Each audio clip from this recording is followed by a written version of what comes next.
Welcome back. This is John Locke, and it's a rainy day here in Sacramento. What I want to talk about today is thought leadership and why people actually do content marketing in the first place. So, the competition is global. I mean, that is a fact. You are competing with everybody in the world, unless it's some type of service where they have to be physically present, or you have to be physically present. So unless it's some sort of home service or something like auto repair where you have to bring your car there, you're competing globally. That means manufacturing, that means e-commerce, that means anything like that where you can ship a product via UPS or the postal service or through the mail.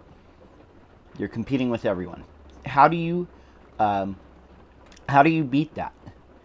Well, you're not going to beat Amazon on price. You're not going to beat Amazon on convenience if you're selling straight products. If you're a manufacturer and you're probably competing with, say like a dozen, 2 dozen, 3 dozen other competitors, the only thing that you really have going in your advantage is to have a unique voice and bring people into your site and make people trust doing business with you.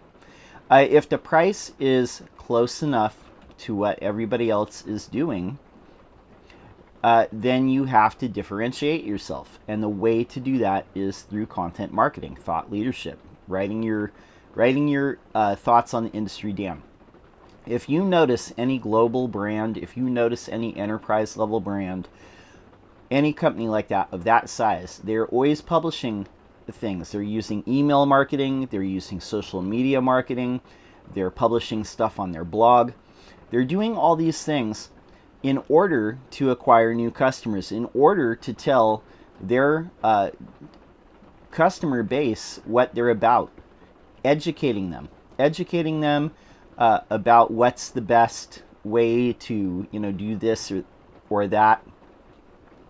And most of these companies, they have so much institutional knowledge, but so does your company. Your company, no doubt, every business owner that I have talked to in the last 6-7 years, they have decades of institutional knowledge. Even if it's a very small company, even if it's just a few people, by and large, every single business owner that I've talked to has decades of institutional knowledge. The problem is smaller businesses, or even businesses that are growing, they're like at that mid-level, right in between enterprise and small business.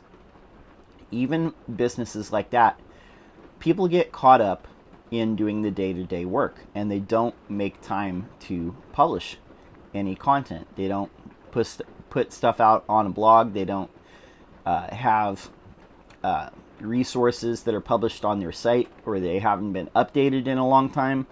They're not putting stuff out on YouTube. They're not putting stuff out on social or email marketing, but all those things actually work. Those are means of acquiring customers. You cannot expect people to just open the yellow pages and pick up the phone and call you. Like I said, you're competing not only with people down the block from you, but you're competing with people all over the country and all over the world. These are the companies that you're up against. And in order for you to be competitive with them, you need a means of customer acquisition instead of just praying for them to find you. So one of the reasons why I made the shift a couple years ago to focus more on SEO was that is the biggest thing that companies are having a problem with. A lot of companies have a website, but they still don't put content on it. And SEO is a part of that. You have to write things and put them on your site, or publish stuff out there and get it on your site, whether it's video or audio or text or whatever. It's got to get on your website or Google won't find it. And if Google doesn't find it, they can't rank it. If Google doesn't rank your stuff, then your customers aren't going to find you, and you're going to be undifferentiated from everybody else out there in the market. And that's not what you want. You want to stand out. Like I'm saying, thought leadership, it's super important. Content marketing, companies do it because it works. It works. You educate people at every step of the journey. Marketing is a funnel. At the very top is, finding you, attention, interest, decision, action. and at the very top, people are thinking about buying something.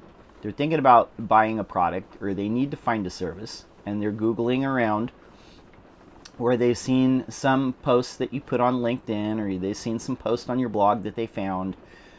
And then, you know, when they're interested, when they're saving up the money to buy that, or they need to pull the trigger on buying something, then you know, they're going back and looking at the different companies. But if you don't have any institutional knowledge that's published on your site, how are people going to know why they should work with you? I mean, what separates you from everybody else? The content, the last thing I want to say is content and publishing your thoughts, publishing your take on what your industry is. Things in your industry, I'm sure that you have a take. You have a take on where technology is going. You have an idea of what the best technology to use is. What's the best products? What's the best way to set this up? I'm sure that people in your organization know this. Why is it not on your website? People are interested in this. Not everybody is an expert like you are. Other people out there, they don't know what the best, whatever it is that you sell is. And you are there to help guide them and be the expert and teach them. And when they feel educated about it, they're a better version of themselves, and they feel trust in you because you have mentored them through this step of the journey. Then when they get to the decision part of the marketing funnel, where they're making a decision between you and other companies that they either want to buy a product from or they want to hire you to do a service, they're going to trust you higher because you've already expressed and written down or video cataloged your thoughts, and they know that you know what you're talking about. And they like this, what your voice sounds like, your brand voice, the people behind it that are creating the content. They like how that sounds. And that's, it sounds like working with you, that's what they want. The only two ways that the company, I'll say this, there's only three ways that a company can really differentiate. Price. And like I said, you're not going to beat Amazon, you're not going to beat Walmart, and you're not going to beat the biggest players in your industry. If you're a manufacturer, you're not going to beat the biggest players that have a whole network of places set up. You're not going to beat them on price. So the only things that you can really beat them on are customer support, customer service, and you can beat them on quality.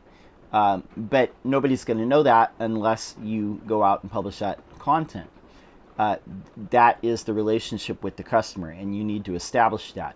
It's a long-term game, and that's why people are so hesitant to invest in it. They want to see instant returns like that, but it doesn't happen like that. It's a long-term play, but I'm telling you, if you commit to it, you're going to see SEO benefits. People are going to find you in search. The act of publishing content is an act of faith, but I'm telling you, there's a reason why the biggest companies in the planet do it. It works. Anyway, this is John Locke. I hope you enjoyed my thoughts on content marketing, thought leadership, why you should do it. If you have a question, drop it in comments below. I'm here publishing every single day without fail, so I'd love to see you subscribe. That is all I have for this video. Until next time, peace.